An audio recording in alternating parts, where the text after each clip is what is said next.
Today's WNEM TV5 Morning Extra is brought to you by Roof Max of Midland. Thanks for joining us for TV5 Morning Extra. Remember, if you are watching on Facebook or YouTube right now, like, follow, and comment on the stories that matter most to you. We want to know. I'm Lauren Piesco. And I'm Christine Winter. Let's go to First Alert meteorologist Matthew Mondro with a pretty mild forecast. Yeah, Christine, Lauren, we are tracking some more 40s coming up in the forecast starting tomorrow, and that'll actually be a longer stretch of 40s as well. Now, for this morning, still a bit chilly out there, especially with the clearing skies. So it is 18 in Saginaw, 17 in Flint.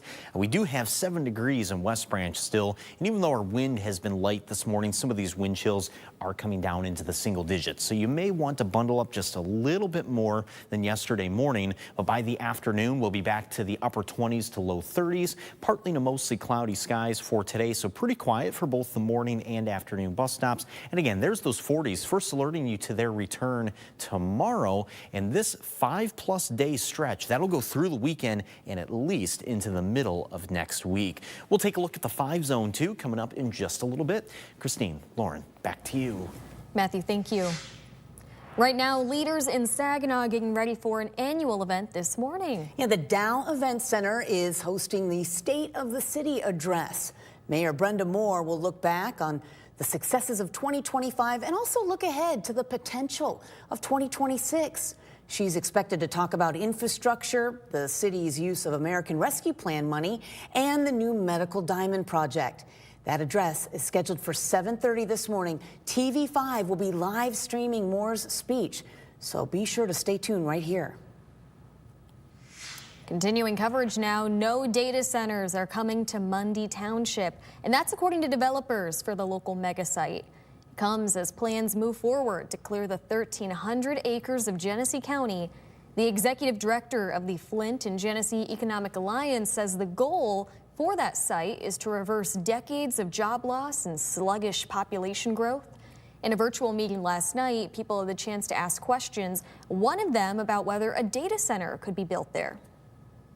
We are not marketing this site to any data center opportunities. And the simple reason is because they don't create jobs. He says they are trying to bring an advanced manufacturer to the site to create at least 2,000 new jobs and an investment of at least $2 billion.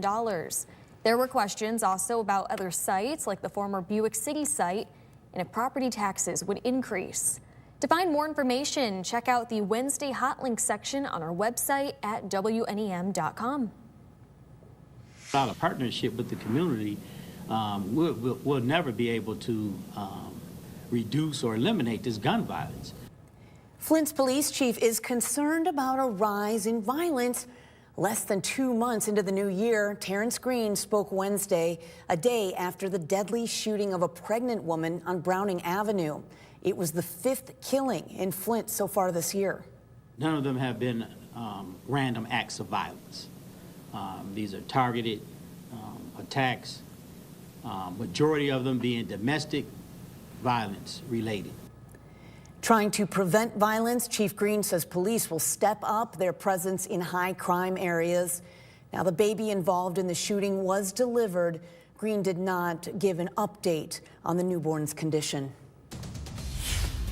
In a consumer alert this morning, if you are planning ahead for Valentine's Day, Attorney General Dana Nessel wants to urge you to be aware of scams. She says before you click buy, make sure you are buying from legitimate businesses and not falling victim to scams online, adding you should pay with credit cards which provide protections.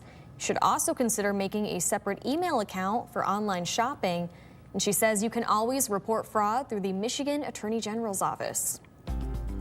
Across Michigan now, in Lansing, Governor Gretchen Whitmer is announcing appointments to several boards and commissions, starting with Teresa Miracle to the Advisory Council on Deaf, Deafblind, and Hard of Hearing. Teresa comes from Swartz Creek, and that term runs through January of 2029. Mike Vogt of Burton joins the Firefighters Training Council for a term ending in January of 2030. Tom Creel of Davison is reappointed to the Manufactured Housing Commission through May of 2029. And Brian Emeries has been reappointed to the Michigan Board of Acupuncture for a term ending in June of 2030. You're joining us live this morning for TV5 Morning Extra. We're going to take a very quick break. But when we come back, and also right now, remember, if you are watching on YouTube or Facebook right now, or maybe catching clips on Instagram, like, follow, and comment on the stories that are important to you. Matthew will have a check of your first alert forecast when we come back in 1 minute.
After the 40s that we had on Tuesday and more 40s in the forecast ahead of us here, it certainly does feel like we're getting a little bit of a break from winter. So far this winter, though, some of these numbers have been somewhat impressive, especially with the prolonged period of cold weather that we had in January. I want to show you some of these rankings here. So these rankings specifically for the temperatures, too.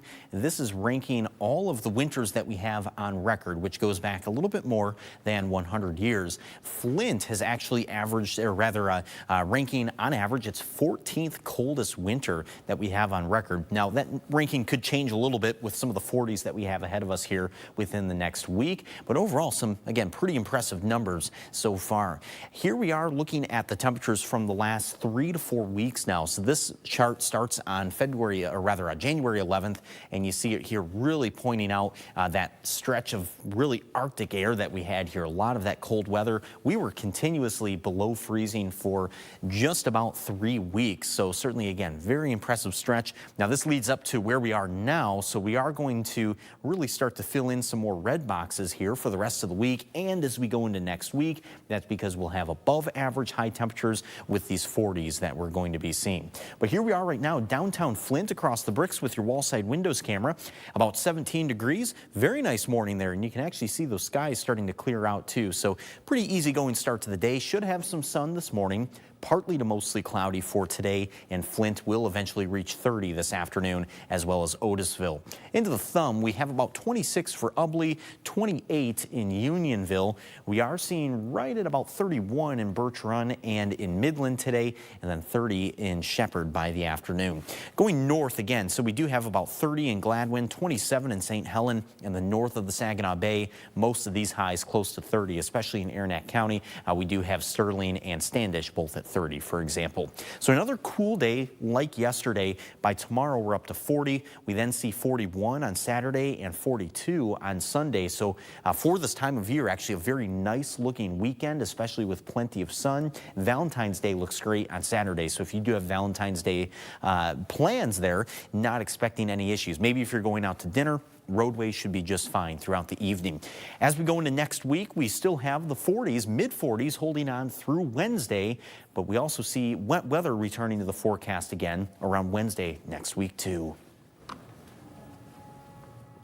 All right, a state representative is defending his vote last December that rescinded $654 million in projects across the state. House Republicans wiped out hundreds of millions of dollars in work projects statewide, saying the process lacked transparency. And that includes $1.6 million for the Lafayette Street Bridge in Bay City. The money was intended to go towards the city's portion of the $112 million reconstruction project. Republican Tim Beeson of Bay City also notes what he called a possible conflict of interest, saying former state senator Kristen McDonald-Rivet secured the funding while her husband served on the Bay City Commission. That concern led Beeson to vote no.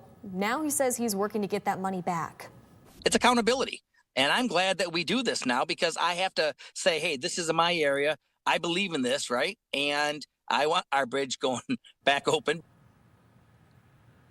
Beeson says the money needs to be reinstated now through a new budget process to retrieve it from the state's general fund. The bridge is expected to reopen in 2027. Happening today, a former corrections officer who pleaded guilty to drug smuggling charges will be sentenced. In 2022, state police say they contacted the Bay Area Narcotics Enforcement Team due to beliefs that Officer Kerneth Jackson was smuggling drugs into the prison in St. Louis. In 2023, the narcotics team conducted a traffic stop on the Saginaw man, finding illegal drugs. He is scheduled to be sentenced in Midland County Circuit Court at 2 o'clock this afternoon. Also happening today, the Hampton Township Planning Commission in Bay County will consider a consumer's energy request for a special use permit. The utility wants to transform the site of a former coal plant into a battery energy storage system. That project would take up about 5 acres of the 74-acre site that previously housed the Weddock generating facility on Weddock Highway. That meeting will take place tonight at 7 at the Township Hall on West Center Avenue in Essexville. More local news now. Check out Coffee with a Cop in Caro. Troopers from the Michigan State Police Caro Post will be at Hanby Bread Company this morning. You can join them for a cup of coffee, ask questions, and get to know your local law enforcement a little better. So the bakery on North State Street, that event runs from 9 to 11 a.m. And in more local news, later this month, the Genesee Shiawassee Thumb Michigan Works will host more than 20 union and non-union employers. You'll have the chance to meet those hiring managers and take that next step in your career. You're encouraged to dress your best and bring copies of your resume. Mark your calendar. The expo's on the 27th at the Flint Service Center on North Saginaw Road from noon until 3.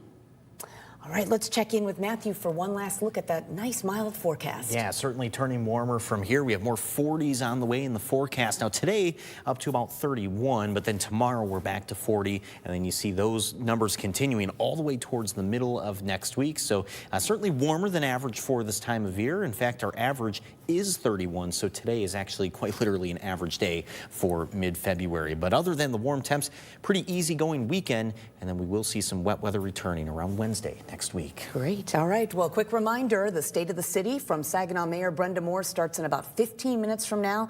You can catch that. We will be live streaming that on all of our channels, and that'll start at 7:30. Yes, make sure you join. We'll see you back here for TV5 News at 9.